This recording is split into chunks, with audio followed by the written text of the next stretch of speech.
So hello and welcome back guys, this is Sachin Singh once again. और दोस्तों, आज जो टॉपिक मैं आप लोगों को बताने वाला हूँ वो बहुत ही ज़्यादा इंपॉर्टेंट टॉपिक है। ये आपका CA, CS, CMA, BCom, MCom हर जगह पर आपको मिलता है।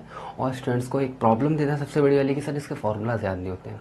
तो फ्रेंड्स, एक बड़ी ही ईजी टेक्निक आज हम लोग डिस्कस करेंगे, जिसको अगर एक बार आपने देख लिया तो कभी भी फिर आप इन फॉर्मूलाज को नहीं भूलोगे।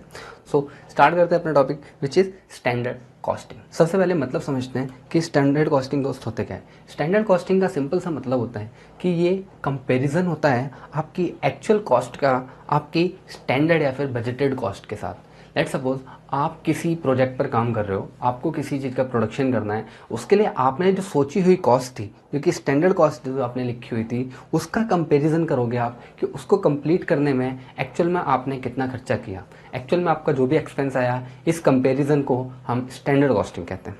तो स्टैंडर्ड कॉस्टिंग के अंदर मटेरियल कॉस्ट के अंदर हमारे ये कुछ वेरिएंसेस आते हैं, जैसे cost variance, price, usages, yield और मिक्स वेरिएंस। तो ये सारे के सारे वेरिएंस निकालने पड़ते हैं हमें। तो सबसे पहले इनको याद करने का सबसे आसान तरीका कि हमें क्या चाहिए होता है, मुझे किसी स्टैंडर्ड प्राइस के ऊपर कोई स्टैंडर्ड क्वांटिटी को यूज़ करके अपना प्रोडक्शन करना था, लेकिन मुझे एक्चुअल में प्राइस कुछ और मिला और एक्चुअल में जो मेरी क्वांटिटी कंज्यूम हुई वो भी कुछ और हुई, वो स्टैंडर्ड से इक्वल में नहीं थी। तो इसी सारे डिफरेंस की वजह से हमारे वेरिएंसेस आते हैं, cost variance, price variance, usages variance, mix and yield variance. तो ये सारे के सारे वेरिएंसेस निकालने के लिए स्टैंडर्ड कॉस्टिंग का यूज़ किया जाता है। सिंपल टर्म्स के अंदर हमें एक नॉर्मल ग्राफ बनाना है, जिसके ऊपर हमें जो है वाई एक्सिस पर लेना है प्राइजेस और एक्स एक्सिस पर लेनी है हमें सारी की सारी अपनी क्वांटिटीज़। प्राइजेस आपके दो टाइप के हो सकते हैं, एक आपका स्टैंडर्ड प्राइस जो कि आपने जब बजट बनाया था उस समय पर आपने जो प्राइस सोचा था, और एक आपका एक्चुअल प्राइस जो आपने एक्चुअल में आपको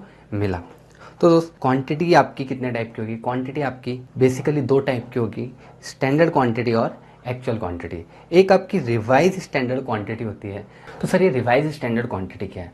रिवाइज स्टैंडर्ड क्वांटिटी का मतलब होता है कि आपने एक यूनिट के प्रोडक्शन के लिए मल्टीपल रॉ मटेरियल्स का यूज़ किया है। लेट्स सपोज आपने क्या किया, आपको मटेरियल एक्स का प्रोडक्शन करना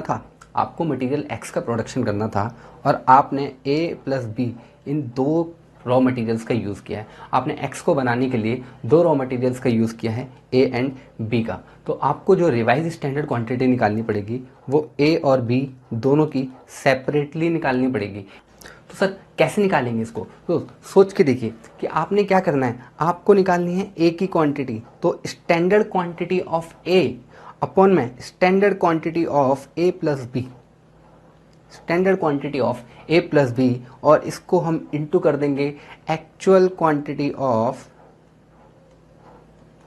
x, actual quantity of X. तो इससे आपको क्या मिल जाएगी? इससे आपको मिल जाएगी revise standard quantity. Standard quantity का मतलब होता है जो भी आपने सोचा था, एक्चुअल क्वांटिटी का मतलब होता है जो आपने एक्चुअल में लगाया, और रिवाइज स्टैंडर्ड क्वांटिटी का मतलब होता है कि आपने रिवाइज करके स्टैंडर्ड क्वांटिटीज़ को निकाला। एक्चुअल प्राइस हो गया और स्टैंडर्ड प्राइस हो गया। आई डोंट थिंक इसके अंदर कोई कन्फ्यूज़न है। तो दोस्त, कैसे निकालेंगे हम? ये सिंपल सा ग्राफ है। इस ग्राफ को याद रखना है कि स्टैंडर्ड प्राइस को सबसे पहले मिला दो स्टैंडर्ड क्वांटिटी के साथ, फिर स्टैंडर्ड प्राइस को आप मिला दो रिवाइज स्टैंडर्ड क्वांटिटी के साथ, और फिर आप स्टैंडर्ड प्राइस को मिला दो एक्चुअल क्वांटिटी के साथ।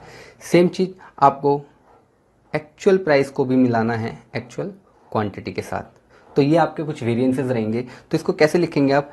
Actual price multiply with actual quantity, यानी कि actual price multiply with actual quantity. तो जो पहली लाइन है, ये हमारी पहली लाइन क्या हमें दिखा रही है?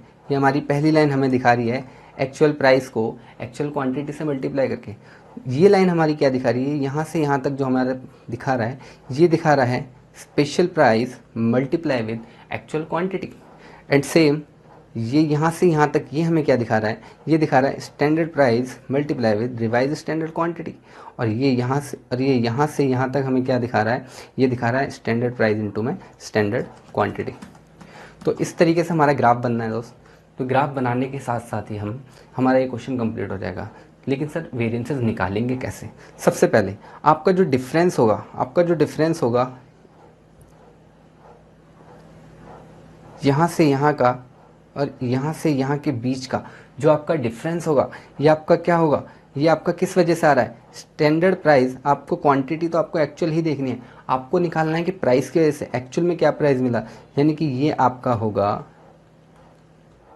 Price variance. ये आपका कौन सा वेरिएंस होगा, ये होगा प्राइस वेरिएंस, क्योंकि आपने क्या करा, आपकी क्वांटिटी तो फिक्स्ड है, एक्चुअल क्वांटिटी के ऊपर आप निकाल रहे हैं। लेकिन अगर आपको मटेरियल स्टैंडर्ड प्राइस पर मिला होता, अगर आपको मटेरियल स्टैंडर्ड प्राइस पर मिला होता तो क्या कॉस्ट आती, उसमें से आपको माइनस करना है ये बड़ा वाला बॉक्स, यानी कि छोटे वाले बॉक्स में से, ये जो छोटा बॉक्स है, इस छोटे बॉक्स में से आपको माइनस करना है बड़ा बॉक्स, छोटे बॉक्स में से आपको माइनस करना है बड़ा बॉक्स। तो जब भी आप प्राइस वेरिएंस निकालेंगे तो आप क्या करेंगे, आप प्राइस वेरिएंस निकालने के लिए क्या करोगे, आप करोगे, छोटा वाला बॉक्स कौन सा हमारा, छोटा वाला बॉक्स है स्टैंडर्ड प्राइस एक्चुअल क्वांटिटी, यानी कि स्टैंडर्ड प्राइस इनटू में एक्चुअल क्वांटिटी, इसमें से माइनस करना है, क्या माइनस करोगे, एक्चुअल प्राइस इनटू में एक्चुअल क्वांटिटी। बहुत सिंपल है दोस्त, आपको सिर्फ छोटे वाले बॉक्स में से बड़ा वाला बॉक्स माइनस करना है और आपका फॉर्मूला तैयार हो जाएगा। तो जो हमारा ये बॉक्स है, ये बॉक्स है, इस बॉक्स को हम क्या बोलेंगे, इस पूरे बॉक्स को बोलेंगे हम यूजेज, इस पूरे बॉक्स को हम बोलेंगे यूजेज। तो यूजेज के लिए हमें क्या करना है, हमें इस छोटे बॉक्स में से ये बड़ा बॉक्स माइनस करना है। दैट मीन्स हमें standard price into standard quantity में से माइनस करना है स्टैंडर्ड प्राइस इंटू में एक्चुअल क्वांटिटी। तो हमें क्या मिल जाएगा, हमें यूजेज वेरिएंस मिल जाएगा। हमें क्या मिलेगा, हमें यूजेज वेरिएंस मिलेगा। तो नेक्स्ट वेरिएंस आपका आता है yield variance. Yield variance, yield variance के लिए आपका कौन सा बॉक्स आपको देखना है, सर हमें ये बॉक्स देखना है, ये हमारा बड़ा बॉक्स है और इसके लिए छोटा बॉक्स कौन सा है, इसके लिए हमारा छोटा बॉक्स ये है। इसके बीचों बीच क्या आ रहा है हमारा, इसके बीचों बीच हमारा यील्ड वेरिएंस आ रहा है। तो यील्ड वेरिएंस लेने के लिए हम क्या करेंगे, हमें माइनस करना होगा, स्मॉल बॉक्स कहाँ बन रहा है आपका, स्टैंडर्ड प्राइस इंटू में standard quantity minus standard price into में revise standard quantity. Again standard price into में standard quantity minus standard price into में रिवाइज स्टैंडर्ड क्वांटिटी। क्लियर है। Then next variance is mixed variance. Mix variance, mix variance के अंदर हमारा क्या formula बना कि हमें ये हमारा छोटा बॉक्स बनेगा मिक्स के अंदर, मिक्स के अंदर ये हमारा छोटा बॉक्स बनेगा। इस छोटे बॉक्स में से हमें माइनस करना है हमें ये बड़ा वाला बॉक्स, यानी कि क्या बना आपका स्टैंडर्ड प्राइस इंटू में रिवाइज स्टैंडर्ड क्वांटिटी में से माइनस करना है स्टैंडर्ड प्राइस इंटू में एक्चुअल क्वांटिटी। तो हमें क्या मिलेगा, हमें हमारा मिक्स वेरिएंस मिलेगा।